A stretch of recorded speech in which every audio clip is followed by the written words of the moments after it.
এরকম পিডিএফ কিভাবে বানাবো ফটোশপ দিয়ে, তো আজকে সেটা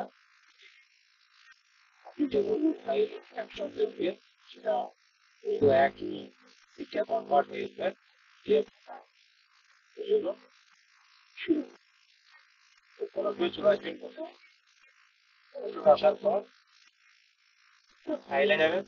ফাইলে যাওয়ার পর এখানে যাবেন, এখানে পিডিএফ যে আছে প্রেফারেন্স পিডিএফ, এখানে এখানে এসে ব্রাউজ করবেন। করার পর আপনার যেখানে যে ফাইলগুলো পিডিএফ করতে চাচ্ছেন, আপনি প্রথমে যেটাকে রাখতে চাইছেন সেটাকে প্রথমে সিলেক্ট করুন।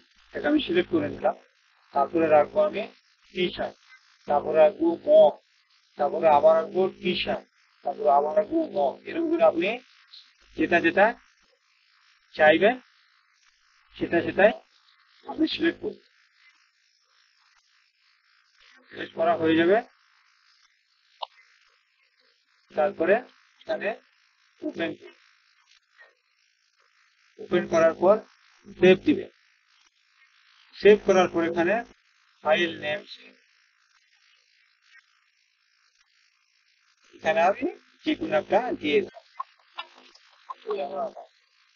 তারপর ফের সেভ সেভ ফের সেভ যতটা একসঙ্গে দিয়েছি সবগুলো সিটে কনভার্ট। তো আবারও আমরা ফিরে আসবো, যেটা করলাম এখন এই যে জি জি দিয়েছিলাম নাম্বার এগুলা ইচ্ছাগুলা।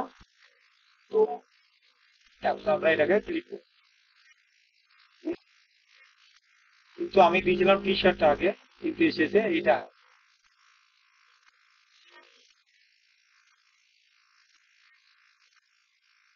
বুঝতে পারলেন কিভাবে পিডিএফ করা যায় ফটোশপ দিয়ে। ভিডিওটি ভালো লাগলে লাইক শেয়ার করে দিন।